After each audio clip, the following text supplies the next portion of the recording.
Nice meeting you all once again. நான் ஏற்கனவே சொன்ன வண்ணமாக எப்ரேயர் நிறைய பேர் கன்ஃபியூஷன், ஏன் மல்கியா போட்டிருக்காரு, இது எப்ரேயர் எடுக்கிறாரா மல்கியா எடுக்கிறாரா? நான் ஆக்சுவலா தீர்க்க தரிசிகளுடைய விசுவாசத்தை குறித்து எடுத்துக்கொண்டிருக்கிறேன். அந்த வகையில தீர்க்கதரிசிகளை 3 வகையாக பிரித்து சிறையிருப்பு முன்பு, சிறையிருப்பில், சிறையிருப்புக்கு பின்பு என்று பார்த்து கொண்டிருக்கிறோம். இந்த நாளில் 63 பாகங்களை முடித்து 64வது பகுதிக்குள்ளாக வந்திருக்கிறோம். அதிலே இந்த நாள்ல நாம் பார்க்க போகிறது மல்கியா புஸ்தகம். எபிரேயத்துல மலாக்கி, இந்த பக்கத்துல கீழே எபிரேயத்துல டைப் பண்ணிருக்கு. கத்த கிருபையில் இந்த வாரங்கள்ல, கடந்த நாட்கள்ல எபிரேய மொழியும் டைப் பண்ணுவதற்கு கற்றுக்கொண்டிருக்கிறேன். கர்த்தருடைய கிருபை இனியாகும். சோ நம்ம முக்கியமான வேத பாடம் எபிரேய நிருப வேத பாடம். அதற்கு ஆதாரமாக நாம் மல்கியா புஸ்தகத்தை பார்த்து கொண்டிருக்கிறோம். மலாக்கி என்ற புஸ்தகம். மல்கியா என்றால் என் தூதர், என் ஸ்தானாதிபதி, மை மெசஞ்சர் என்ற அர்த்தம். அதுதான் மல்கியா புத்தகம். இந்த நாள்ல நம்ம எடுக்க போகிறது மல்கியா புத்தகம் பின்னணியும் தெரியணும். நம்ம ஆகாய பார்த்துட்டோம், சகரியா பார்த்தோம். ஆலயங்கட்ட திருப்பி வந்த பொழுது, ஆலய பணி நிறுத்தப்பட்ட பொழுது, ஆகாயும் சகரியாவும் அவர்களை தட்டி எழுப்பின பொழுது ஆலயம் கட்டப்பட்டது. இந்த மலாக்கி, மல்கியா தீர்க்கதரிசி. மல்கியா என்றால் நான் சொன்னேன் என் தூதன் அல்லது என் ஸ்தானாதிபதி. இங்க போட்டிருக்கேன் பாருங்க, my messenger is an Israelite prophet. எப்பவுமே ஒரு பைபிள் ஸ்டடி எடுக்கணுமானால் ரூட் வேர்டு பார்க்கணும், அதுக்கு உள்ளான அர்த்தம் என்ன. இதுல என் தூதன், தேவன் அனுப்பிய ஒரு தூதன். நம்முடைய இந்த செய்தியினுடைய பைபிள் ஸ்டடியினுடைய அடிப்படை வசனம் விசுவாசம். விசுவாசமானது நம்பப்படுகிற உறுதியும் காணப்படாத நிச்சயமா இருக்கு. இதை கொஞ்சம் பிராக்டிக்கலா உங்களுடைய வாழ்க்கையில இந்த விசுவாசத்தை குறித்து நீங்க அபியாசப்படுத்துங்க. கேட்கிறது மாத்திரமல்ல, காணப்படாதவர்கள் நிச்சயமா நடக்கும். என்ன பிரச்சனை ஆனாலும் நெவர் நெவர் டவுட், ப்ரொவைடட். அதான் நான் முதல்ல திருப்பி திருப்பி சொல்லக்கூடியது. காணப்படாத ஒரு காரியமா இருக்கலாம், கனவுலயே நடக்காத ஒரு காரியமா இருக்கலாம், ஆனா நிச்சயமாய் நடக்குமென உறுதியாய் நம்புவது விசுவாசம். திருப்பி நான் அந்த வசனம் ரொம்ப இன்சிஸ்ட் பண்றேன். ஏன்னா யாருக்கு இது நடக்கும்? அந்த வசனம் அதான் சொல்லுகிறது. இந்த 1 யோவான்ல வருது, தேவனால் பிறப்பதெல்லாம் உலகத்தை ஜெயிக்கும், அவன் தான் ஜெயிப்பான். நம்முடைய விசுவாசமே உலகத்தை ஜெயிக்கிற ஜெயம். அப்படின்னா ரட்சிக்கப்பட்ட பிள்ளைகள் சும்மா கதை விட முடியாது. சும்மா நான் கிறிஸ்டியன் தான், சோம்பா கொடுக்க, அதை கொடுக்க, இதை கொடுக்க, அப்படி எல்லாம் முடியாது.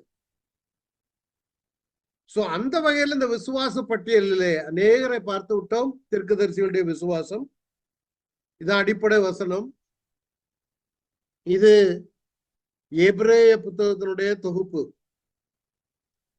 ஒரு பக்கம் டாக்டரின், இன்னொரு பக்கம் டிசிப்ளின். நிறைய அதுல விளக்கங்கள்லாம் இதெல்லாம் பார்த்தாச்சு. திருப்பி நான் அதனை கூட அழைத்து செல்ல விரும்பவில்லை. சரி, இந்த நாள்ல நாம் பார்க்க போகிறது, ஆகாய் பார்த்துட்டோம், சகரியா பார்த்துட்டோம், மல்கியா புஸ்தகத்தை குறித்து பார்க்க போகிறோம். மல்கியா என்றால் என்னுடைய தூதன். இந்த மல்கியா புத்தகம் சிறையிருப்புக்கு பின்பு எழுதப்பட்டது என்று பார்க்கிறோம். ஆனால் எந்த காலகட்டத்தில் எழுதப்பட்டது? சில வருடங்களோடு கூட உங்களோடு சில சம்பவங்களை பகிர்ந்து கொள்ள விரும்புகிறேன். ஏன்னா நான் எடுக்கிறது மெசேஜ் இல்ல, பைபிள் ஸ்டடி. பாத்தீங்கன்னா 605 யூதா ராஜ்யம் பாபிலோனியர்கள் கைப்பற்றினாங்க. யார்? நேபுகாத் நேசர். சாலமோன் கட்டிய ஆலயம் அழிக்கப்பட்டது 586 கிட்டத்தட்ட 3 முறை சிறைப்பிடித்து சென்றார்கள். அடுத்தது பாபிலோனுக்கு பிற்பாடு மேதோ பெர்ஷியன் எம்பையர் இஸ்ரேலை கைப்பற்றாங்க. அந்த கோரேஸ் ராஜா வந்த பொழுது கிட்டத்தட்ட 70 வருடத்துக்கு பிற்பாடு திரும்ப இஸ்ரவேலுக்கு யூதர்கள் செல்லுகிறார்கள். சாரி, நாடு கடத்தப்பட்ட யூதர்கள் இஸ்ரவேலுக்கு திரும்பினர். எதுக்கு? ஆலயம் புனரமைப்பு, ஆலய பணி செய்வதற்காக. அந்த ஆலயப்படி அங்கு செய்த பொழுது ஆலயப்பணி நின்று விட்டது. அவர்களை தட்டி எழுப்பியதுதான் ஆகாயும் சகரியாவும். அவர்களுக்கு பிற்பாடு எஸ்ராவும் நெகேமியாவும் செய்த சீர்திருத்தங்கள். அந்த காலகட்டத்தில் தான் மல்கியா தீர்க்க தரிசன காலம். அதுக்கு பிறகு நீங்க பாத்தீங்கன்னா கடைசியாக ஒரு கூட்டம் பாபிலோன்ல இருந்து திரும்பினாங்க. அப்புறம் கிரேக்கர்கள் வர்றாரு. ஏன்னா தானியேல் தரிசனத்துல இவங்களை பாத்தீங்கன்னா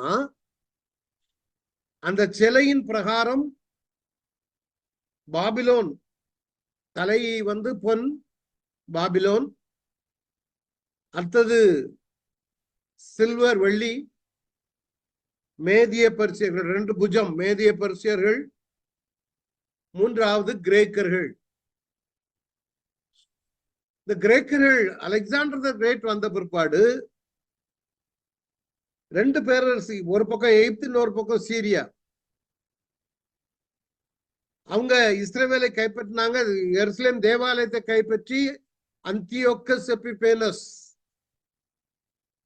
ஆலயத்தை பாழாக்க ஒரு பெண்ணு பார்த்திருக்கோம்.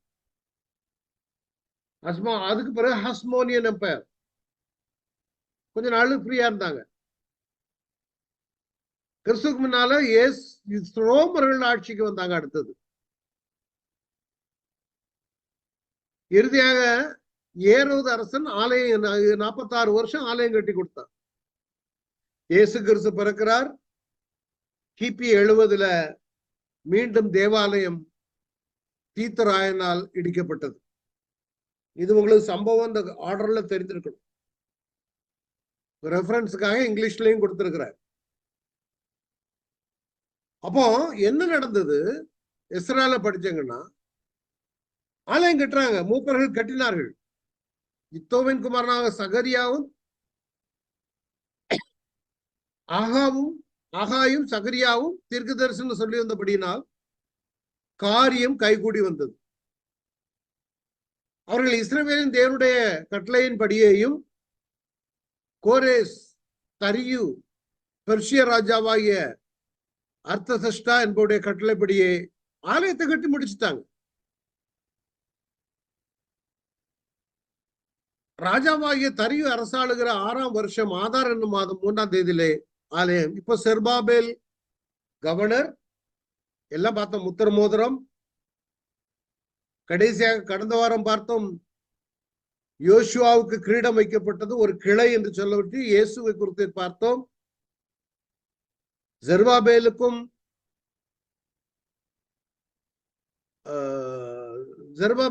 யோசுவாவுக்குள்ள சம்பந்தத்தை, யோசுவா ஒரு ஆசாரியன், ஜெருபாபேல் ஒரு ராஜா, தாவீது வம்சத்தை சேர்ந்தவர்.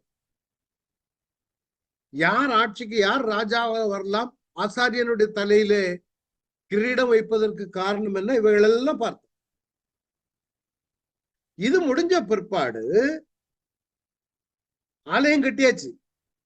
It was not a majestic temple, but it is a reasonably good temple. இந்த ஆலயத்துக்கு பிற்பாடு கிட்டத்தட்ட ஒரு 60 வருஷம் இஸ்ரவேல் தேசத்தை பற்றி சரியான செய்தி இல்லை. நல்ல கவனிங்க. நம்ம கையில ஆகாய் சகரியா மல்லியான்னு படப்படன்னு வாசிட்டு போறோம். ஆனா உண்மையிலேயே பல காலங்கள் அமைதியாக இருந்தது. இப்ப நீங்க மல்கியா முடிஞ்சதும் அடுத்த நேரம் மத்தேயு தொடங்குது. அப்ப நாம நினைக்கிறது, அநேக கிறிஸ்தவர்கள் நினைக்கிறது தெரியுமா, மத்தேயு முடிச்சதும் மல்கியா முடிச்சதும் அடுத்தால மத்தேயு எழுதினாரு அப்படின்னு. அப்படி இல்ல. மல்கியாவுக்கு பிறகு 400 வருஷம் அமைதி காலம், சத்தம் இல்ல, ஆண்டவர் இடைப்படவில்லை. இதைதான் நம்ம பைபிள் ஸ்டடியில படிக்கும். பைபிளை நீங்க படிக்கணும்னா அதுக்குரிய பின்னணியும் தெரியணும். ரொம்ப இன்ட்ரெஸ்டிங். ஆண்டவர் ரொம்ப அழகா எழுதி கொடுத்திருக்காரு. சோ அப்போ ஆகாய் சகரியாவுக்கு பிறகு 60 வருடம் அமைதி, அங்க ஒண்ணும் தெரியல. முதல்ல செர்பாபேல் இருந்தாங்க, யோசுவா இருந்தாரு, ஆகாய் சகரியா இவங்கெல்லாம் இருந்து நல்ல ஜனங்களை தட்டி கொண்டு வந்தாங்க. இப்போ அங்க வசனம் இல்ல, தட்டி எழுப்புவதற்கு ஆசாரிய தீர்க்க தரிசிகள் இல்லாதபடினால வந்த புது தலைமுறை என்ன ஆகி போச்சுது, ஜனங்களோடு அங்க இருக்கக்கூடிய புற ஜாதிகளோடு மிங்கிலாயிட்டான். கல்யாணம் பண்ணி தெய்வ பயம் இல்லாமல் போய்விட்டது. எப்படி? தேவ பயம் இல்லை. ஒரு புதிய தலைமுறை. சில இடங்கள்ல வேதன வசனம் இல்லாத இடங்களில் ஜனங்கள் சீர்கட்டு போய் விடுவார்கள். ஞாபகம் இருக்கா? சாமுவேலுடைய நாட்கள்ல வேத வசனம் அபூர்வமா இருந்தது. கிறிஸ்டியன்ஸ், கிறிஸ்தவர்களாகிய நாம் இன்னைக்கு நல்ல ஒரு செழித்த தோட்டத்தை போல நம்ம இருக்கிறோம்னா காரணம் கர்த்தர் நமக்கு வசனங்களை கொடுத்திருக்கிறார். எந்த ஒரு ஜனம் தேவனை விட்டு விலகுறாங்களோ, எந்த ஜனம் தேவனை மறந்து வாழுகிறார்களோ அங்கே சுபிட்சம் இருக்காது. விபச்சாரம், வேசித்தனம், கள்ளத்தனம், சண்டை, அக்கிரமம் கிறிஸ்தவர்களை போல நடிச்சுட்டு இருக்கலாம். இப்போ 60 வருஷமா அங்க ஒண்ணும் இல்லைன்னா உடனே பெர்சியாவுக்கு செய்தி போகுது. பாரசீகம், நம்ம தமிழ்ல சொல்றோம். இந்த செய்தி பாரசீகத்தை அடைந்த போது எஸ்ரா, அவன் ஒரு ஆசாரியன், அவர் திருப்பி வந்து சீர்திருத்தங்களை கொண்டு வருகிறார். அவர் ஒரு வேத பாரகர், வேதத்தை கற்றறிந்தவர் எஸ்ரா. பெர்சியன் கிங் அர்த்தசஷ்டா அங்க ராஜாவா இருக்கிறார். இது கிமு 458 நடந்தது. எஸ்ரா 7ஆம் அதிகாரத்துல பாத்தீங்கன்னா பாருங்க, அவனோட கூட இஸ்ரேல் புத்திரரிலும் ஆசாரியரிலும் லேவியரிலும் பாடகரிலும் வாசல் காவலாளரிலும் நிதி நிமையரிலும் சிலர் அர்த்தஷ்டா ராஜாவின் 7ஆம் வருஷம் எருசலேமுக்கு போனார்கள். இந்த எஸ்ரா, நெகேமியா, நல்ல கவனிங்க, இவங்க எருசலேம்லயே பிறந்து எருசலேம்ல வளர்ந்தவங்க இல்லை. ஏன்னா சிறைப்பிடிக்கப்பட்டு வந்த பிற்பாடு 70 வருஷத்துக்கு பிறகுதான் இந்த கூட்டம் போறாங்க. அப்போ 70 வருஷம் சிறைப்பிடிக்கப்பட்டு போகும்போது ஒரு மினிமம் 20 வருஷம் போடுவோமே. இப்ப எஸ்ராலாம் 90 வயதுல திருப்பி வர்றதுக்கு வாய்ப்பு இல்லை. சிறைப்பிடிக்கப்பட்ட போற கூட்டத்துல எஸ்ராவும் நெகேமியாலாம் போயிருக்க முடியாது. எருசலேம்ல பிறந்து வளர்ந்திருக்க முடியாது. பாபிலோன்ல யூதர்கள் இருக்கும் பொழுது அங்கு பிறந்து வளர்ந்தவர்கள் தான் இந்த எஸ்ராவும் நெகேமியாவும். ஆனால் அவங்க எருசலேம்ல என்ன நடக்குதுன்னு கண்ணு வைத்துக் கொண்டே இருக்கிறார். ஏன்னா தேவனுடைய ஆலயத்தை குறித்து அவங்களுக்கு ஒரு பாரம் உண்டு. பெற்றோர்கள் அப்படி கற்றுக் கொடுக்கிறாங்க. நான் சொன்ன எங்கெல்லாம் யூதர்கள் சிதறடிக்கப்பட்டாங்களோ அங்கெல்லாம் யூதர்கள் ஜனங்களோட மிங்கிளாக மாட்டாங்க. போன வாரம் தான் சொன்னு நினைக்கிறேன். இப்ப மெட்ராஸ்ல எல்லாம் ஆங்கிலோ இந்தியன் ஒரு கம்யூனிட்டி இருக்குது.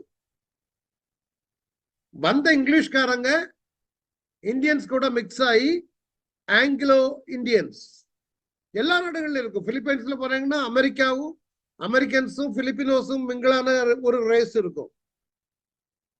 ஆனா யூதர்களும் இந்தியர்களும் யூதர்களும் மற்ற ரேஸும் மிங்கிளான மாதிரி ரொம்ப அபூர்வமாக தான் பார்க்க முடியும். சில யூதர்கள் எத்தியோப்பியால இருந்தெல்லாம் வந்திருக்கிறாங்க. ஆனா அவங்க கலர்லாம் மாறி இருக்கு. காரணம் கல்ச்சரும் அங்குள்ள கிளைமேட் பிரகாரம் இருப்பாங்களே தவிர அந்த மிக்ஸ்டு ரேஸ் இருக்காது. ஏன்னா ஆண்டவர் சொல்லிருக்காரு, போற இடங்கள்ல நீங்க அந்த நாட்டுக்காக ஜெபம் பண்ணுங்க, ஆனா நீங்க தனியா இருக்கணும், பெண் கொண்டு பெண் எடுக்க கூடாது. இப்ப எஸ்ராவும் நெகேமியாவும் எருசலேம்ல பாபிலோன்ல வளர்ந்தவங்க. எருசலேம்ல நமக்கு என்ன அப்படின்னு அவங்க இருக்கல. அதான் பியூட்டி. அங்க இருந்த எஸ்ரா கர்த்தருடைய இது நான் எதுக்கு எடுக்கிறேன்னா, மல்கியாவுக்கு ஒரு இன்ட்ரோடக்ஷன், முகவுரை. மல்கியா எழுதும் பொழுது யாரு என்னென்ன பண்ணிக்கிட்டு இருந்தாங்க, இது பின்னணியம் தெரிந்திருந்தா உங்களுக்கு வாசிப்பதுக்கு இன்ட்ரெஸ்டிங்கா இருக்கும். கர்த்தருடைய கற்பனைகளின் வார்த்தைகளிலும் இஸ்ரா 11:7-11 இஸ்ரவேலுக்கு கொடுத்த கட்டளைகளிலும் படித்து தேறின வேத பாரகன் ஆகிய எஸ்ரா. நாம எப்படி படித்து தேறி இருக்கோம்? நம்ம இந்தியர்கள் தான். நாம இன்னைக்கு நிறைய இஸ்ரவேலை காட்டில் நாம நாலெட்ஜா இருக்கிறோங்க. உண்மையிலே சொல்றேன். இவரு வெளிநாட்டுல இருந்தாலும் கூட இஸ்ரவேல், நம்ம தான் தமிழ் கம்யூனிட்டி தான் இங்க இருந்து வெளிநாடு போயிட்டோம்னா தமிழ் தெரியாதுன்றோம். பிள்ளைகளுக்கும் தமிழை இது பண்றது கிடையாது. Sorry to say this, that is the fact. எனக்கு தெரிஞ்சது ஒரு அம்மாலாம், நான் வெளிநாட்டுல இருந்து வந்தவங்க பிள்ளை தமிழ்ல பேசிட்டு உடனே கூப்பிட்டு திட்டுச்சு, ஏய் டோன்ட் டாக் இன் தமிழ், இங்கிலீஷ்ல பேசு. அது ஒரு பெருமை. அதே மாதிரி கேரளாவை சேர்ந்தவர்கள் எங்க இருந்தாலும் அவங்க வீட்டு பிள்ளைகள் நல்ல மலையாளம் வாசிக்கும், மலையாளம் பேசும், வீட்டுல மலையாள மனோரமா மலையாள பத்திரிக்கை வாசிப்பாங்க. அவ்வளவு பெரிய டாக்டரா இருந்தாலும், எந்த ஊர்ல இருந்தாலும். அதே மாதிரிதான் நான் எதுக்கு சொல்ல வர்றேன்னா, அதே மாதிரிதான் யூதர்களும் போகிற இடங்கள்ல தோரா, மோசே கொடுத்த பிரமாணங்கள் அவங்க கையில இருந்துச்சு. இந்த எஸ்ரா தான் இந்த புத்தகங்கள் எல்லாம் தொகுத்து எழுதுகிறார். பின்னால நாளாகமா எல்லாமே தொகுத்து எழுதுனது எஸ்ரா. அவன் ஒரு வேதபாரகன், வேதத்தை கற்று தேர்ந்தவன். அப்போ இந்த பெர்சிய ராஜா அர்த்தசஷ்டா என்ன எழுதுறாரு, ஒரு கடிதம் எழுத அனுப்புறாரு. அர்த்தசஷ்டா கொடுத்த சன்னதின் நகல் கடிதம். ராஜாவாகிய அர்த்தசஷ்டா பரலோகத்தின் தேவனுடைய நியாய பிரமாணத்தை போதிக்கிற உத்தம வேதபராகன் ஆகிய ஒரு ராஜா, பெரிய ராஜா, பெரிய பேரரசுக்கு ராஜா. எஸ்ராவை பற்றி என்ன சாட்சி சொல்றாரு? பரலோகத்தின் தேவனுடைய நியாயப்பிரமாணத்தை போதிக்கிற உத்தம வேதபராகிய எஸ்ரா என்னும் ஆசாரியனுக்கு பூரண சமாதானம் உண்டாக வாழ்த்தி எழுகிறது என்னவென்றால், ராஜா எழுதி அனுப்புறாரு. நீங்க எல்லாரும் எருசலேமுக்கு போங்க, எப்போ 60 வருஷத்துக்கு பிறகு திருப்பி. ஹிஸ்டரி அங்க டிஸ்கண்டினியூ ஆகவே இல்லை. அதனாலதான் இன்னைக்கு நம்ம கண்ணு முன்னால யூத ராஜ்யம் இன்னைக்கும் நிக்குதுன்னா, இடையில எத்தனை வருஷம் கேப் வந்தாலும் சரித்திரம் கண்டினியூ ஆகிக்கிட்டே இருக்குது. ராஜா யூத வம்சத்துல இயேசு ராஜா பிறக்கணும். Beautiful, very beautiful. என் கூட பயணப்படுகிற நீங்க எல்லாரும் இது போல ஒரு சாட்சி உங்களுக்கு நமக்கு தேவை. பரலோகத்தின் தேவனுடைய நியாய பிரமாணத்தை போதிக்கிற உத்தம வேத பாரகன் ஆகிய உங்க பேரை போட்டுக்காங்க. அந்த அளவுக்கு நாங்க போதிக்கிற பிள்ளைகளா இருக்கணும். சும்மா கதையும் ஜம்பா ஒரு மாதிரி அவசியமில்லாத ஜங்குகள்ல நம்ம செலவு பண்ணக்கூடாது. God wants to bless you. God wants to anoint you. God wants to make use of you. எப்படி அவன் சிறைப்பட்டிருக்கும் பொழுது வேத பாரகனாக அப்படி கற்று தேர்ந்த பிறகு நம்மளையும் கற்று. அதனாலதான் ஆண்டவர் இந்த எஸ்ராவை கொண்டு ஜனங்களை தட்டி எழுப்புவதற்கு ஆயத்தப்படுத்துகிறார். அதே மாதிரிதான் நீங்க இன்னைக்கு எந்த பைபிள் ஸ்டடியில இருந்து கேட்கிற நீங்க போதிக்கலன்னா வேற யாரும் இந்த உலகத்துல போதிக்க முடியாது. நீங்களும் நானும் ஒழுங்கான முறையில போதிச்சாதான் தவறான உபதேசங்கள் வராது. கடந்த நாட்கள்ல நான் ஒரு பிரதர்கிட்ட பேசிட்டு இருக்கும்போது சொன்னேன், கோயம்புத்தூர்ல ஒரு பாஸ்டர் வந்து செங்கல் வித்தாராம். என்ன செங்கல்? யாக்கோபு படத்துக்கு உறங்கின செங்கல். அந்த தம்பிக்கு ஒரு அப்படியான செங்கல் வித்தாரா? செங்கலை விற்கிறாங்க, ஜனங்களும் பைத்தியக்காரத்தனமும் போய் அந்த செங்கலை வாங்கி வீட்டுல வச்சுட்டு படுக்கிறாங்க. தங்கச்சாவி திட்டம். அந்த சாவியை வாங்கினீங்கன்னா பரலோகத்துக்கு எது சில மதங்கள்ல இருக்குது, கழுத்துல தொங்க போட்டிருப்பான் பரலோகத்துக்கு போறதுக்கு. அங்க போன உடனே இந்த ரூமை திறந்தா கன்னிகளா இருப்பாங்க. கணக்கெல்லாம் உண்டு, அது வேற கதை. கிறிஸ்தவத்துல அந்த மாதிரி தங்கச்சாவி திட்டம். உடன்படிக்கை பெட்டி, ஒரு பெட்டியை கொடுத்து அந்த பெட்டிக்குள்ள உங்க பத்திரமெல்லாம் வச்சா விவசாயம், வயலில் உள்ள பத்திரத்தை வச்சா விவசாயம் செழிக்கும். அதையும் பொட்டி வாங்கி வீட்டுல வைக்கிற ஆளுங்களும் இருக்காங்க. ஆனா நாம வேதத்துல கற்று தேர்ந்தவனா இதெல்லாம் தூரத்துக்கு அகான்னு காரி துப்பிட்டு போயிடும்.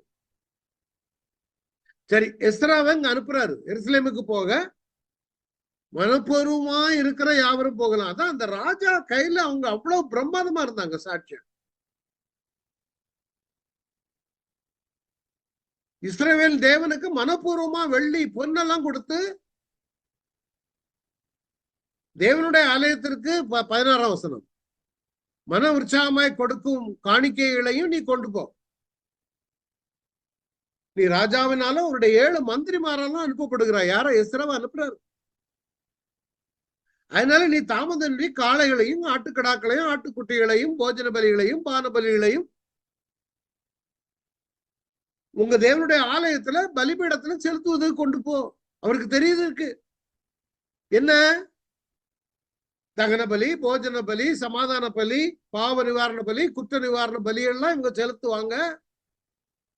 வேதபாரகன் ஒருவேளை ராஜாவுக்கு எருசலேமில செலுத்துகிற பலிகள் எல்லாம் குறித்து சொல்லி இருக்கிறார். பலின்னா என்ன? பாவ நிவர்த்தி நாள்னா என்ன? கூடார பண்டிகைன்னா என்ன? பஸ்கா பண்டிகைன்னா என்ன? முதற் பலின்னா என்ன? எல்லாம் சொல்லி கொடுத்துருக்கணும். இல்லைன்னா அவ்வளவு ராஜா தெளிவா எழுதுறாரு. மீதியா இருக்கிறதெல்லாம் உங்க சகோதரருக்கு நலமாய் தோன்றுகிறபடி உங்களுடைய தேவனுடைய சித்தத்தின்படி செய்யுங்க. அதுவும் சொல்றாரு. உங்க தேவனுடைய என்ன பாருங்க, ஒரு புறஜாதியான ராஜா தேவனை மகிமைப்படுத்துகிறார்.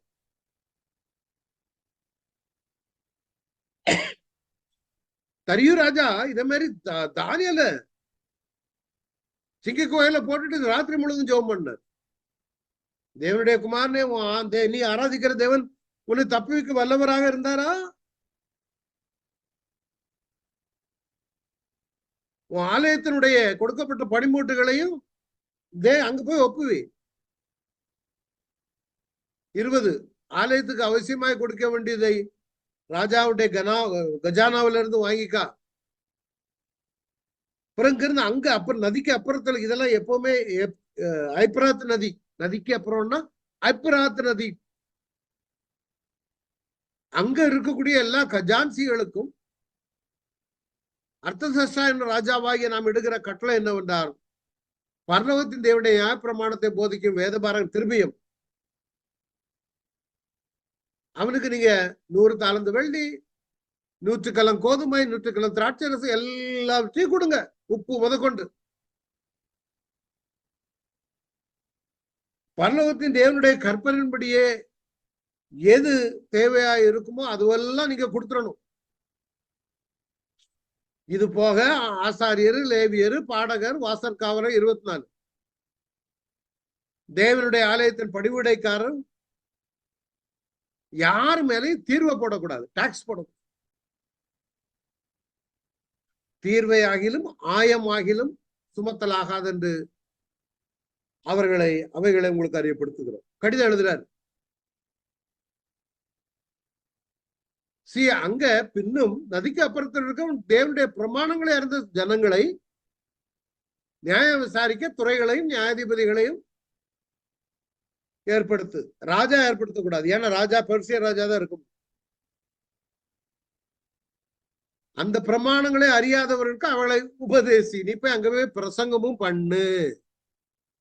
ஏன்னா இவங்கெல்லாம் அவங்க அது ராஜாவை வணங்கணும்னு முற்பட்டவங்க. அப்படிப்பட்ட ஒரு ராஜா எழுதுகிறான், நீ போய் அங்க போய் பிரசங்கம் பண்ணு, teach your word of God.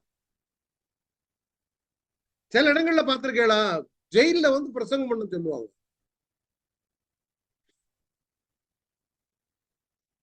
எனக்கு தெரிஞ்ச ஒரு தாயார் உண்டு, வெஸ்ட் பெங்கால்ல இருந்து. அந்த அம்மா நான் ஒரு ஹோட்டலுக்கு சாப்பிட போகும்போது அங்க ஒரு சர்வ் பண்ணக்கூடியவர் தான். அவன் ரட்சிக்கப்பட்ட தம்பி. அவன் வந்து சொல்லுவான், பிரதர் நீங்க வாங்க, எங்க இது அபுதாபியில் நடக்குது. எனக்கு தெரிஞ்ச வெஸ்ட் பெங்கால் அம்மா இருக்காங்க, அவங்க சும்மா இருக்க மாட்டேங்கிறாங்க, நடு ரோட்ல எல்லாம் போய் இயேசுவை ஏற்றுக்கொள்ளணும் இயேசுவை ஏற்றுக்கொள்ளணும்னு சொல்றாங்க. ஏன்னா எங்க ஊர்ல பப்ளிக்கா பேசக்கூடாது, அபுதாபியில மத்திய கிழக்கு நாடுகள்லயே போலீஸ் அரெஸ்ட் பண்ணிடுவாங்க. நான் அந்த அம்மாட்ட போய் போய் பார்த்தேன், எனக்கு தெரியாது, இவங்க கூப்பிட்டு போனான். நல்லா இங்கிலீஷ் பேசுவாங்க. அவங்ககிட்ட சொன்னா, நான் இயேசுவை அன்பை ரசிச்சுட்டேன், என்னால சொல்லாம இருக்க முடியாது. மசூதியில போய் இவங்க இயேசு கிறிஸ்துவ பத்தி சொல்லுவாங்க. நீ மசூதிக்கு போயிட்டு வெளியே வரைய, சிகரெட்டு குடிக்கிறிய, நீ எப்படி பரலவும் போவ? அந்த அம்மா என்கிட்ட சொல்லுது, நான் இப்படி எல்லாம் பேசுவேன். கடைசி ஒரு நாள் இப்படியே பப்ளிக்கா பேசும்போது போலீஸுக்கு கூப்பிட்டாங்க ஆளுங்க. போலீஸ் வந்தாங்க, லேடி போலீஸ். உங்க வீடு எங்க, நாங்க கொண்டு விடுறோம். இந்த அம்மா வீட்டுக்கு கூட்டிட்டு வந்து, அவங்க வீட்டுக்கும் வந்துட்டாங்க. உள்ள டீ எல்லாம் போட்டு கொடுத்துருக்கு யாருக்கு, வந்த போலீஸுக்கு. அவங்களுக்கு சத்தியத்தை சொல்லிட்டு பின்னும் நடு ரோட்ல போய் சொல்ல ஆரம்பிச்சது, பிடிச்சி ஜெயில கொண்டு போட்டாங்க. அதுக்கு பிறகு நான் என்ன கேள்விப்பட்டோம்னா, ஜெயில உள்ள அதிகாரிகள் அங்க ஒரு ஃபங்க்ஷன் இருந்துக்குது, பப்ளிக் ஃபங்க்ஷன், ஏதோ ஒரு ஃபெஸ்டிவல் டைம்ல ஃபங்க்ஷன் வைப்பாங்க ஜெயில. அந்த ஜெயிலில் உள்ள கைதிகளுக்கு அங்கே உள்ளவங்க சொன்னாங்களாம், அதிகாரிகள் இந்த அம்மாட்ட, you speak about your Christ அப்படின்னு. இந்த அம்மா ஜெயில போய் நின்று ஆண்டவரை குறித்து சொல்லிச்சு. அதுக்கு வைராக்கியம், அதுக்கு தக்கதாக தேவன் அதை கனப்படுத்துகிறார். இங்க பாருங்க, அதே மாதிரிதான் அர்த்த சச்சா சொல்றான். நீ அங்க போய் எங்க தெய்வத்தை பத்தியோ, பெல், அவங்க தெய்வம் பெல், மர்துக், அவங்கள பற்றியோ பேசுன்னு சொல்லல, ஓ வசனத்தை நீ சொல்லு.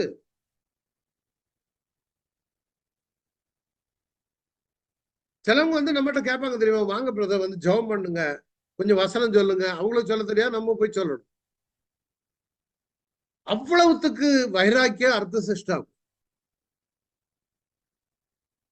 உன் தேவனுடைய நியாயப்பிரமாணத்தின்படியையும் ராஜாவினுடைய நியாயப்பிரமாணத்தின்படியையும், ராஜாவுக்கு இதுவும் இருக்குது,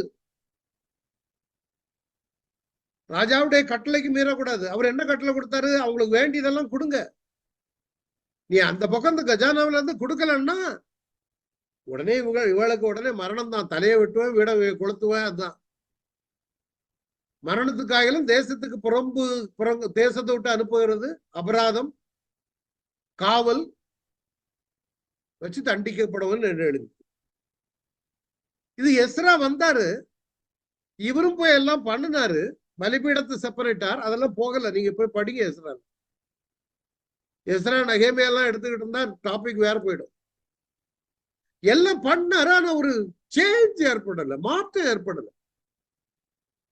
கிட்டத்தட்ட 13 ஆண்டுகள் ஆகிவிட்டது. இந்த 13 ஆண்டுகளுக்கு பிற்பாடுதான் அடுத்த ஆளு வராரு, நெகேமியா. எஸ்ராவின் சீர்திருத்தங்கள் பெரிதான எழுப்புதலை கொண்டு வரவில்லை. எஸ்ரா போய் பலிபீடத்தை செப்பரேட்டார். ஏன்னா கிட்டத்தட்ட 60 வருஷம் எல்லாம் இடிஞ்சு கிடக்குது, பழையதை கட்டினாலும் அப்படியே கிடக்குது, பண்டிகைகள் பலிகள் எதுவும் இல்லை. 60 வருஷம் ஒண்ணு இல்லாம இருந்தா அப்படி இருக்கும். திருப்பியும் சொல்றேன், நான் மல்கியாவுடைய பின்னணியத்தை உங்களுக்கு சொல்லி கொடுத்து, இப்போ நெகேமியா அலங்கம் கட்ட வர்றார், செவரு கட்டுது. அப்பந்தான் மாற்றங்கள் ஏற்பட தொடங்கின.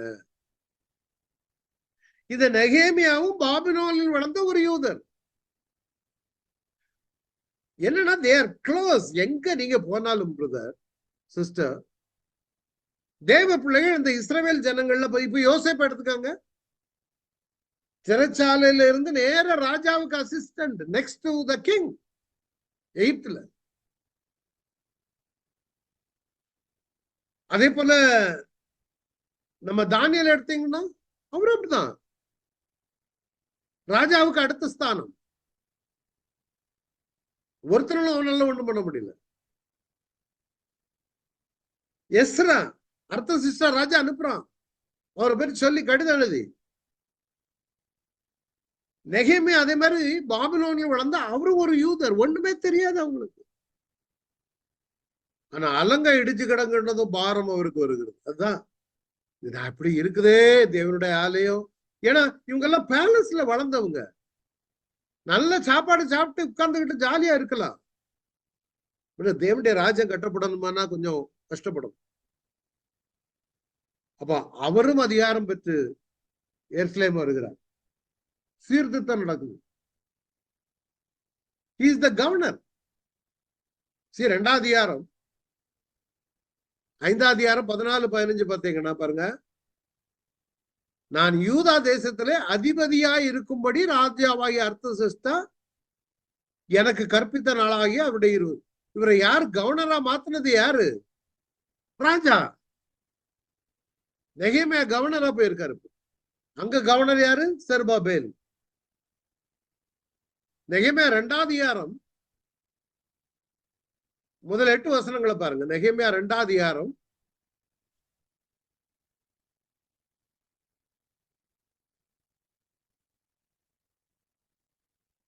அர்த்தசஷ்டா ராஜாவின் 20ஆம் வருஷம் நீசான் மாதத்திலே ராஜாவுக்கு முன்பாக கப் பேரர், இவரு திராட்சை ரசம் நான் வைத்திருக்கையிலே நான் அதை எடுத்து அவருக்கு கொடுத்தேன். நான் ஒருபோதும் அவர் சமூகத்தில் துக்கமா இருந்ததில்லை. ஆனா இப்ப துக்கமா இருக்காரு. ராஜா என்ன பார்த்து, நீ ஏன் துக்கமா இருக்கடா? உனக்கு வியாதியும் இல்லையே, உன் மனதின் துக்கமா வெளியே வேறண்டுமல்ல? யார்ட்ட? நெகேமியாட்ட கேட்கிறாரு. மற்றபடி இதெல்லாம் இந்த பின்னணியும் தெரியாம நீங்க வாசித்தீங்கன்னா உங்களுக்கு புரியாது. திருப்பி ஞாபகம் வச்சுக்காங்க, நெகேமியா அந்த ஊர்ல வளர்ந்தவன், அந்த ஊர்ல பிறந்தவன், பேலஸ்ல இருக்கிறவன். ஆனால் ஒரு பாரம், சரியா முகமெல்லாம் வாடி போய் இருக்குது ராஜா முன்னால.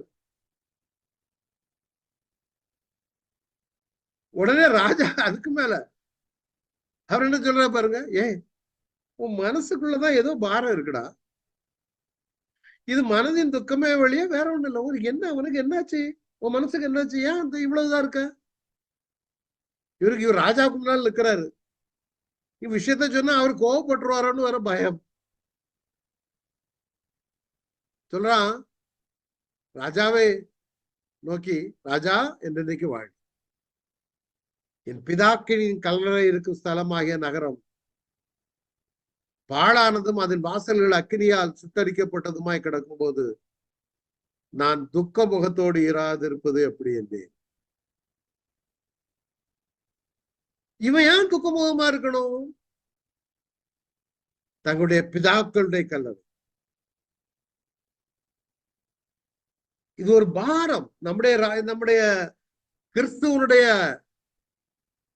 ராஜ்யம் கட்டப்பட வேணுமானால் நடக்கிற கூத்துகள் எல்லாம் பார்த்தா நம்ம பாரப்படணும். ஏன் இப்படி இருக்கிறாங்க? இப்படி இருக்கும்போது நான் எப்படி ஆண்டவரே, அவர் ராஜாட்ட சொல்றாரு, ராஜா எங்க ஊரு, எங்க பொதுவாகவே இந்த பிதாக்களின் கல்லறைன்னா அதான் அது ஐடென்டிபிகேஷன். அங்க முற்பிதாக்கள் எங்க அடக்கம் பண்ணப்பட்டிருக்கிறாங்களோ அவங்கதான் சொந்த ஊர். இன்னைக்கு எருசலேம்ல வெளியே மறிக்கிற யூதர்கள் இஸ்ரேல் தேசத்துல கொண்டு போய் அடக்கம் பண்ண பிதாக்களுடைய கல்லறை இருக்கிற இடத்துல அடக்கம் பண்ண விரும்புவாங்க.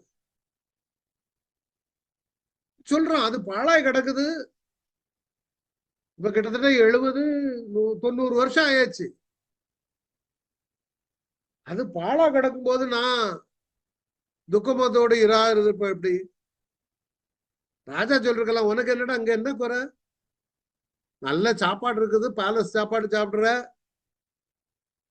நீ ஏன் அங்க போய் இவ்வளவு துக்கமுகமா இருக்க, பேசாம விடு அப்படின்னு சொல்லலாம். அப்ப ராஜா கேக்குறாரு, நீ என்ன கேக்குறப்பா, விஷயத்துக்கு வா. உடனே ஒரு ஜெபம், பரலோகத்தின் தேவனை நோக்கி ஜெபம் பண்ணி ராஜாவை பார்த்து ஜெபத்தோட, ராஜா உங்களுக்கு சித்தமா இருந்தா, உங்ககிட்ட தய கிடைச்சிச்சுன்னா, அந்த எங்க பிதாக்கள் இருக்கக்கூடிய அந்த பட்டணத்துல போய் நான் அந்த ஊரை சரி பண்ண போறேன், என்ன அங்க அனுப்ப முடியுமா ராஜா அப்படி. பக்கத்துல யாரு இருக்கா, அந்த அம்மாவும் கேட்டுக்கிட்டு இருக்கு, ராஜஸ்திரியும். இப்ப ராஜா கேக்குறது, சரிப்பா நீ போ, எவ்வளவு நாள் ஆகும், போ, எப்ப திரும்பி வருவ, அது எனக்கு ஒரு 6 மாசம் 1 வருஷமாவது ஆகும், ஏன்னா 3 மாசம் பயணம் நடந்துதான் போகணும், அல்லது சேரியட்ல போவாங்க.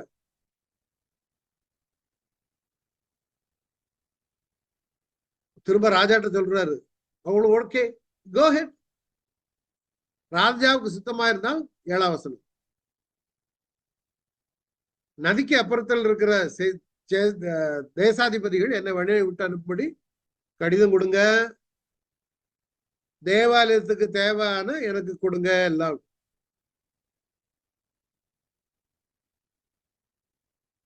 புரியுதா? இந்த கடிதத்தை வாங்கிட்டு தான் இவர் இங்க வர்றாரு நெகேமியா. அடுத்தது இந்த எஸ்ராவும் நெகேமியாவும் தான் சேர்ந்து மக்கள் மத்தியில் எழுப்புதல் ஏற்படுத்தினார்கள். இந்த வசனம் பாருங்க, ஜனங்கள் எல்லாரும் நியாயப்பிரமாணத்தின் வார்த்தைகளை கேட்ட பொழுது அழுதபடியால் திர்ஷாதா என்னப்பட்ட நெகேமியாவும், நெகேமியாக்கு இன்னொரு பேர், வேதபாரகனாகிய எஸ்ரா என்னும் ஆசாரியனும், ஜனங்களுக்கு விளக்கி காட்டின லேவியரும் சகல ஜனங்களை நோக்கி, இந்த நாள் உங்கள் தேவனாகிய கர்த்தருக்கு பரிசுத்தமான நாள், நீங்கள் துக்கப்படும் அளவும் வேண்டாம். அப்போ எஸ்ராவும் நெகேமியாவும் சேர்ந்து மக்கள் மத்தியில எழுப்புதல் உண்டும் பொழுது அங்கிருந்து ஊழியம் செய்து கொண்டிருந்தவர் தான் மல்கியா தீர்க்கதரிசி. ஏன் மல்கியா தான் அந்த காலத்துல ஊழியம் செய்தார்னா, எஸ்ரா நெகேமியாவில என்னென்ன தவறான காரியங்கள் காணப்படுகிறதோ அந்த ஜனங்களுக்கு மத்தியில, அதே காரியத்தை மல்கியாவும் சுட்டிக்காட்டு எழுதுகிறார். அதை வச்சுதான் நம்ம மல்கியா புத்தகம் இந்த காலகட்டத்தில் எழுதப்பட்டிருக்கலாம் என்று நம்பப்படுகிறது. அப்போ the active members during this period are Ezra, Nehemiah and Malachi. Ezra, நெகேமியா, மல்கியா சேர்ந்து கட்டி எழுப்புகிறார். அங்க எப்படியோ செருபாபேல், யோசுவா, ஆகாய், சகரியா எல்லாரும் சேர்ந்த ஒரு தட்டி எழுப்புறாங்க. அந்தந்த காலகட்டத்துல தீர்க்கதரிசிகளை அப்படி வந்த புத்தகம் தான் மல்கியா. இந்த மல்கியா புத்தகத்தினுடைய சுருக்கம் ஒரு 6 செய்திகள் உண்டு. தீர்க்கதரிசியும் அவர் செய்தியும், இஸ்ரவேல் ஜனங்களுக்குள்ள ஒரு சந்தேகம். மல்கியா புத்தகத்துல போகும்பொழுது நான் சொல்றேன், அவர் எங்களை கை விட்டுட்டாரு, நமக்கு நிறைய நேரங்கள்ல வந்துருக்கும், எல்லாம் ஒழுங்காதான் இருக்கேன் பிரதர், ஆனா ஏன் என்ன ஆண்டவர் கை விட்டாருன்னு தெரியல. இஸ்ரவேலர்கள் தேவனுடைய அன்பை சந்தேகிக்கிறாங்க. அதனால இந்த மல்கியாவை கொண்டு எழுதுகிறார். ஏன் சந்தேகப்படுற? அடுத்தது களங்கமான பலிகள். எதை செலுத்தணுமோ, இந்த குருடு, கூனு, என்ன சிலவங்கள நோய் பிடிச்ச கோழியை சிலவங்க கோயில்ல கொண்டு விட்டுருவாங்க. நமக்கு வேண்டாம்னா அதை காணிக்கையா கொடுத்துருவாங்க. பிள்ளைய கூட சிலவங்க பிள்ளைகளை கூட பிடிச்சுக்குவாங்க. அவன் படிக்க மாட்டாங்க, அவனை ஊழியத்தை அனுப்பிட வேண்டியதுதான். ஊழியத்துக்கு நேர்த்தியானதை கொடுக்கணும். இவங்க நேர்த்தியானதை கொடுக்கல. ஆசாரியர்கள் சரியில்லை, அதை கண்டிக்கிறார். மல்கியாவுக்கு உள்ள என்ன இருக்குன்னு நான் சொல்றேன். கவனன் டைவர்ஸ் விவாகரத்து மூலம் உடன்படிக்கையை மீறினாங்க அந்த ஜனங்க. ஏன்னா அங்க போய் 60 வருஷத்துல தேவ சத்தம் கேட்காதபடினால தேவன் இப்ப திருப்பி அவர்களை சரி பண்ணணும். Cleansing those people. அடுத்தது தசமபாக நிறுத்தி வைப்பதன் மூலம் உடன்படிக்கையை மீடுகிறாங்க. அநீதி, திருமணம், கிராஸ் மேரேஜ் மாத்திரம் இல்ல. 3ஆம் அதிகாரத்துல இஸ்ரவேலருடைய ஆணவ பேச்சு, அதுக்கு மத்தியில கொஞ்சம் பேர் உண்மையுள்ளவர்களா இருக்காங்க. இறுதியாக நியாய தீர்ப்பும் உடன்படிக்கையும் புதுப்பிக்கப்படுகிறது. மோசையின் நியாய பிரமாணத்தை நினைவில் கொள்ளுங்கள், எலியாவை எதிர்பார்த்திருங்கள். இதான் நம்ம பார்க்கக்கூடியது. ஆங்கிலத்துல உங்க ரெஃபரன்ஸுக்கு எல்லாம் கொடுத்திருக்கிறாரு. வீட்டுல பிள்ளைகள் படிச்ச பிள்ளைகள் இருக்காங்கன்னா இவங்களெல்லாம் பார்க்க சொல்லுங்க எலியாவை. சோ இதான் முதல் செய்தி. இனி இப்போ மல்கியா புஸ்தகத்திற்குள்ள அவங்களை கூட்டு போறோம். மல்கியாவை கொண்டு கர்த்தர் இஸ்ரவேலுக்கு சொன்ன வார்த்தையின் பாரம். பாரம்னா அர்த்தம் என்ன தெரியுமா? அது பேர்டன். உங்க ஒரு மனசுல ஒரு பாரம் இருக்குல்ல. இப்ப நெகேமியாவுக்கு ஒரு பாரம் இருந்துச்சு. என்ன பாரம்? அங்க ஆலயம் கட்டப்படாம இருக்குது, எங்க ஊரு அழிஞ்ச மாதிரி கிடக்குது. அது மல்கியா தீர்க்கதரிசிக்கு ஒரு பாரம். இது ரொம்ப ஒரு மாதிரி பொயட்டிக்கல் ஸ்டைல்ல போகும் இந்த புக்கு. ஆண்டவர் சொல்றாரு, நான் உங்களை சிநேகித்தேனே. 2வது வசனம், நான் உங்களை சிநேகித்தேன், அதற்கு நீங்கள் எங்களை எப்படி சிநேகித்தீர்? ஜனங்கிட்ட நான் உங்களை ஐ லவ் யூ, உம்மருவை நீர் எங்க நேசிக்கிறீரு? ஏன்னா அங்க பிரச்சனை. அப்ப உடனே ஒரு எவிடன்ஸ் கொடுக்கிறாரு. நான் உங்களை நேசிக்கிறேங்கிறதுக்கு எவிடன்ஸ் என்ன தெரியுமா? கர்த்தர் சொல்லுகிறார், ஏசா யாக்கோபுக்கு சகோதரன் அல்லவா? ஆகிலும் யாக்கோபை நான் சிநேகித்தேன். தெரியுமா? ஆபிரகாமுடைய மகன் ஈசாக்கு ரெபேக்காள கல்யாணம் பண்ணும் பொழுது 2 பேருக்குள்ள பிரச்சனை. அப்பவே வயிற்றுக்குள்ளேயே யுத்தம் நடந்துச்சு. எங்க அதிகாரம் 25ஆம் அதிகாரத்துல பாத்தீங்கன்னா,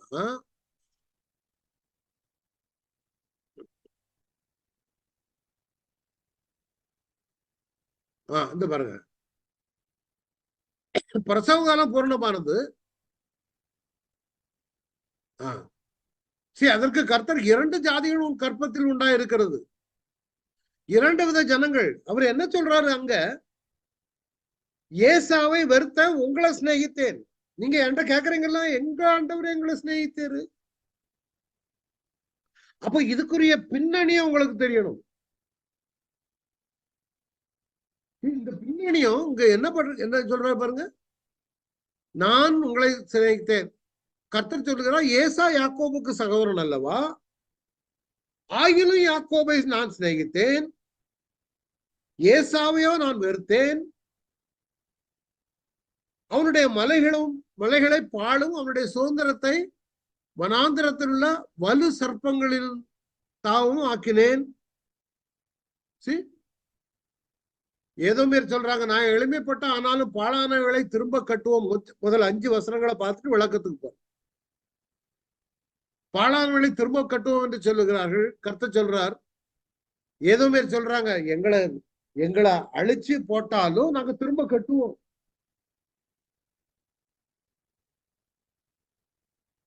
அப்போ திரும்ப கட்டுவோம் என்று சொல்லுகிறார். கர்த்தர் சொல்றாரு, அவர்கள் கட்டுவார்கள், நான் எடுப்பேன். உபதியா புத்தகம் அவங்களுக்கு தான் எழுது, போய் பார்த்தா தெரியும். அவர்கள் துன்மார்க்கத்தின் எல்லை என்று கர்த்தர் என்றைக்கு சிறை வைக்கிற ஜனம் என்று சொல்லப்படுவார்கள். ஏன் அவங்களதான் நான் வெறுக்கிறேன். ஆனா உங்களை சிநேகிக்கிறபடினாலதான் நீங்க இதுவரை இருக்கிறீங்க. நம்முடைய வாழ்க்கையில நிறைய பேர் நினைக்கலாம், ஆண்டவர் என்ன கை விட்டாரு. Just turn back and see how he loves you. நிறைய காரியங்கள்ல கடந்து வந்த பாருங்கள். எதிர்காலம் என்ன ஆண்டவரே எப்படி நடக்குமோ. தம்பி ஒருத்தன்ட்ட நான் பேசிக்கிட்டு இருந்தேன், அவர்கிட்ட அப்படிதான் சொன்னேன், நீங்க கவலைப்படாதுங்க தம்பி, பிள்ளைகளை குறிச்சு கவலை, கல்யாணம் எப்ப நடக்குமோன்னு தெரியல, வேலை கிடைக்கல. ஆனா அந்த வீட்டுல நடந்தது ஃபுல்லாமே குழந்தை பிறந்ததுல இருந்து ஒவ்வொருடைய வாழ்க்கையிலும் மிராக்கிள் நடந்திருக்குது. அத பாருங்க. இங்க என்ன சொல்றாரு, ரெபேக்கா வயத்துல 2 பேரு, மூத்தவன் இளையவனை சேவிப்பான்.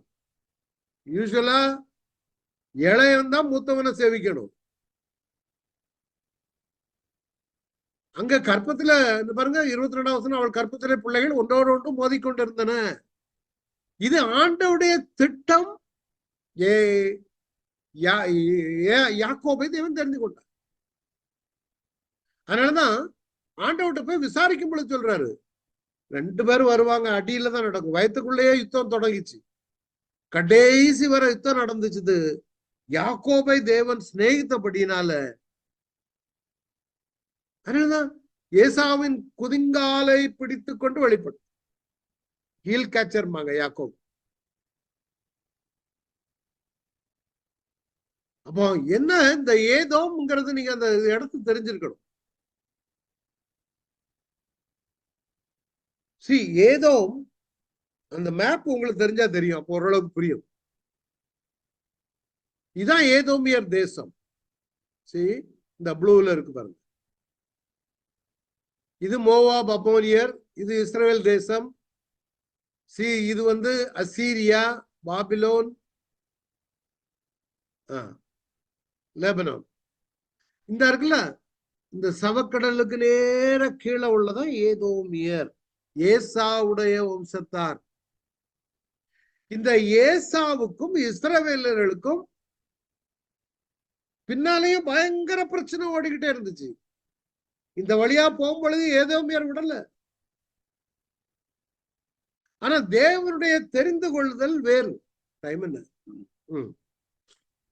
இப்ப இந்த ஏதோமியர் அதான் ஆண்டவர் சொல்றாரு, ஏதோமியரை நான் வெறுத்தேன். ஏன்னா ஆண்டவர் சோசந்தம் தாயின் கருவில் உருவாகும் முன்னே தெரிந்து கொண்டார். யாத இஸ்ரவேலர். இஸ்ரவேலர் அடி வாங்கினாங்க, சிறைப்பட்டு போனாங்க. திருப்பி நான் உங்களை கொண்டு வந்து இந்த தேசத்துல வைத்திருக்கிறேனே, உங்க மேல பாசம் இல்லாமலாம் வச்சிருக்கேன். இவங்க கேக்குறாங்க, ஐயா எங்களை நீர் நேசிக்கல. நல்ல ஞாபகம், உங்களை ஆண்டவர் நேசிக்கிறபடினாலதான் இவ்வளவு தூரம் நம்ம இருந்துகிட்டு இருக்கோம். He loves you regardless of your weakness.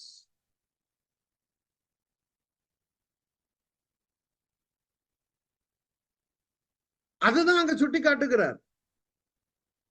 நான் யாக்கோபை சிநேகித்தேன். பாருங்க அந்த வசனங்களை பாருங்க. அடுத்த வசனத்துல கர்த்தராகி ஆண்டவர் எசேக்கியேல்ல, ஏதோம் யூதா வம்சத்தாரிடத்தில் குரோதம் தீர்த்து.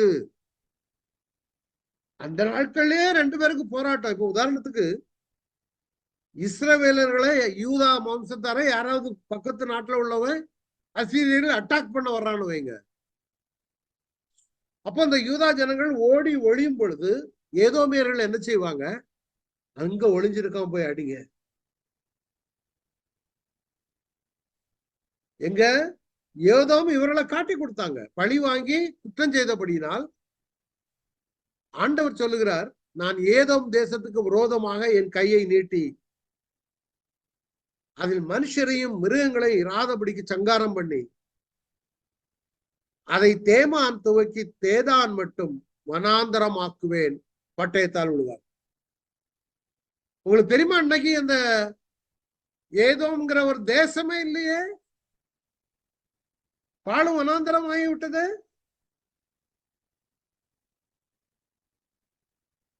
காரணம் தேவன் முன்குறித்தபடி நம்மளை தெரிந்து கொண்டார். ரோமர்ல பாருங்க. இதுவும் அல்லாமல் பவுல் எழுதுகிறார், பிதாவாகிய ஈசாக்கு இன்னும் ஒருவனால ரெபாக்காள் கற்பவதியான போது பிள்ளைகள் இன்னும் பிறவாமலும் நல்வினை தீவினை ஒன்றும் செய்யாமலும் இருக்கையிலேயே தேவன் தெரிந்து கொள்ளுதலின்படி, அவருடைய தீர்மானம், தேவன் எதை டிசைட் பண்ணிருக்கிறாரோ அவர்களை தேவன் ஆசீர்வதிக்கிறார். நம்ம தாயின் கருவில தெரிந்து கொண்டோம். நீங்க இயேசுவை ஏற்றுக்கொள்ளும் பொழுது அந்த தீர்மானம் அவைகளா இருக்கும். அவருடைய தீர்மானம் கிரியைகளினாலே நிலைநிற்காமல் அழைக்கிறவராலே, அவர் நம்ம அழைத்திருக்கிறாரே, அவரை நம்மை தெரிந்து கொண்டிருக்கிறாரே, அவர் நம்பி அன்பு செலுத்துகிறார். உன் மேலையும் என் மேலையும் அன்பு வைத்துக் கொண்டே இருக்கிறார். நீங்க அவருடைய அன்புல சந்தேகப்படாதங்க. ஏன்னா உங்க கண்ணு முன்னாலே நீங்க இன்னைக்கு பாக்குறவங்க ஏதோமே கிடையாது. இஸ்ரவேல்ல இருக்கிறாங்க. உன்னை தொடுகிறவன் கண்மணியை தொடுகிறான். பூமியில உள்ள வம்சங்கள் எல்லாம் உன் மூலம் ஆசீர்வதிக்கப்பட்டது. ஆபிரகாம் மூலம் இன்னைக்கு நாம ஆசீர்வாதங்களை பெற்றுக் கொண்டோம். இதை ஒரு நாளும் மறந்து போகக்கூடாது. ஆனா நான் உங்க சிநேகித்தேன், அதுக்குதான் விளக்கம் கொடுக்கிறாரு. நான் உங்க மேல பாசமா இருக்கிறதுனாலதான் இன்னைக்கு நீங்க ஒரு மனுஷனா இருக்கீங்க. என் வாழ்க்கையில எல்லாம் கர்த்தர் செய்து பிரம்மாதங்க. ஒரு பாட்டு ஒன்று தெரியுமா? கடந்து வந்த பாதைகளை திரும்பி பார்க்கின்றேன், கண்ணீரோடு கர்த்தாவே நன்றி சொல்கின்றேன், நன்றி சொல்கின்றேன், நான் நன்றி சொல்கின்றேன், அப்பா உமக்கு நன்றி. இது பாடுங்க. அப்படியே turn back and see what God has done. Count your blessing one by one. எங்க ஆஸ்பத்திரியில சில பேஷண்ட்கள் வருவாங்க. Too much problem. என்ன ப்ராப்ளம்? இந்த விரல், 2 விரலும் அசைக்க முடியல, பயங்கர பெயின், தூக்கல்ல, நிம்மதி இல்ல. ஹரிஷர், எஸ் கேப்பேன், 2 விரல் தானே, வேற பிரச்சனை இருக்கா? இதுதான். எவ்வளவு நேரம் ஒரிபடுவோம், என் லைஃபே போச்சுங்க, அதுலயே தான் கவலைப்பட்டுக்கிட்டு இருக்கேன். அவங்ககிட்ட சொல்லுவேன், ஒரு பேப்பர் எடுத்து எழுதுவோம், இது உங்களுக்கும் பொருந்தும், அதனால இது சொல்லித்தரேன். எது இல்லையோ அதை தான் போட்டு நம்ம மண்டையை குழப்புவோம், ஒரி பண்ணுவோம்.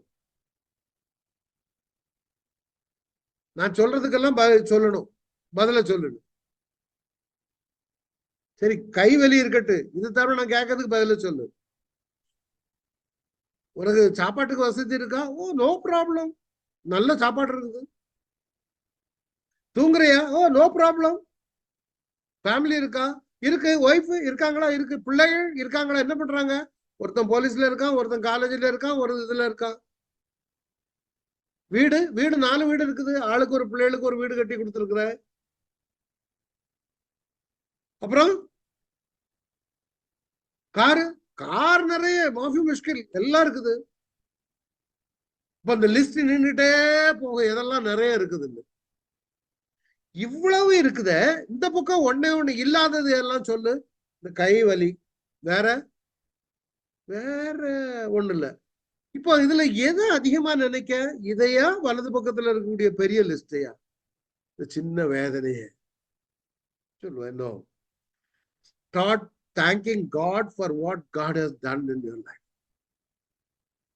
எழுதுங்க, உங்க வாழ்க்கையில செய்த காரியங்களை திரும்பி பாருங்க. கர்த்தர் உங்களை நேசிக்கிறார் என்பதை நீங்க அறிந்து கொள்ளுங்க. That's what is God's love is all about. ஏன்னா அவருடைய தெரிந்து கொள்ளுதலின்படி. சரி, ரோமர்ல சொல்றாரு, மூத்தவன் இளையவனுக்கு ஊழியம் செய்வான் என்று அவனுடைய சொல்லப்பட்டது. யாக்கோபை சிநேகித்து ஏசாவை வெறுத்தேன் என்று எழுதியிருக்கிறது. ஆகையா என்ன சொல்லுவோம்? தேவனிடத்தில் அநீதி ஒன்று சொல்லவும் இல்ல, அவரு தெரிந்து கொண்டது. நாம அன்பில் பரிசுத்தம் உள்ளவர்களும் குற்றமுள்ளவர்களாக இருப்பதற்கு உலகத்தரத்துக்கு முன்பே நம்மை தெரிந்து கொண்டபடினால் நம்ம அவர் தெரிந்து கொள்ளப்பட்ட பாத்திரம். அவர் நம்மை கைவிடுகிறது இல்லை.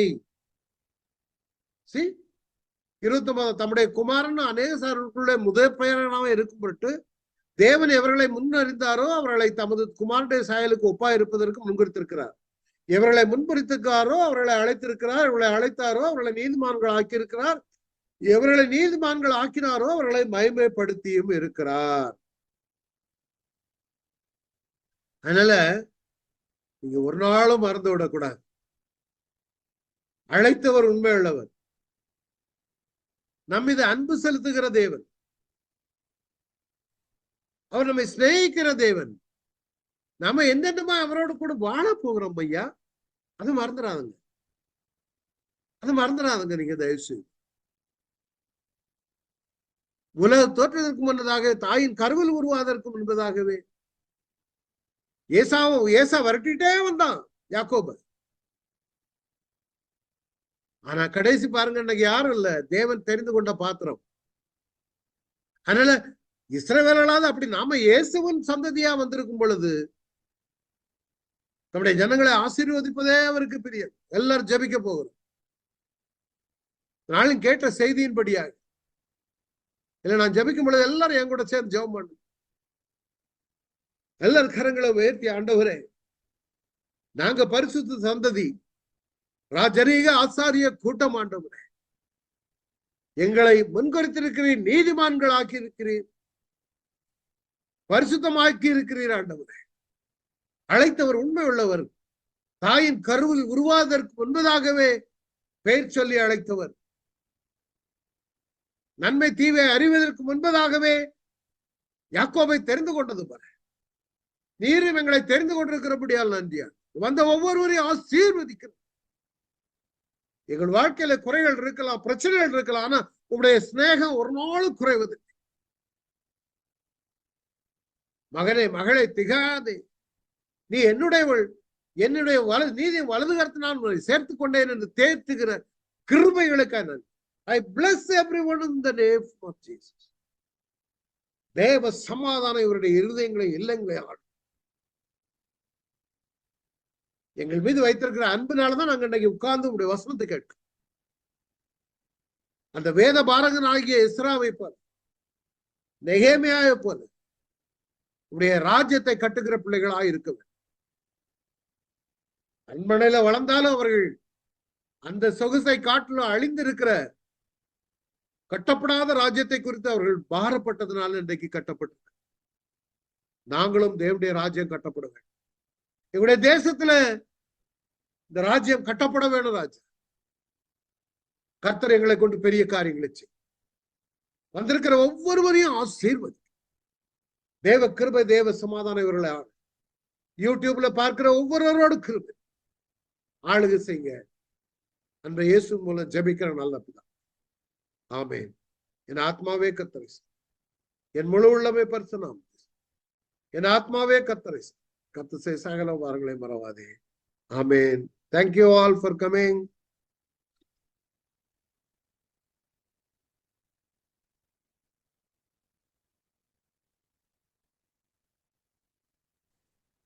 Thank you. Manimaran, thank you.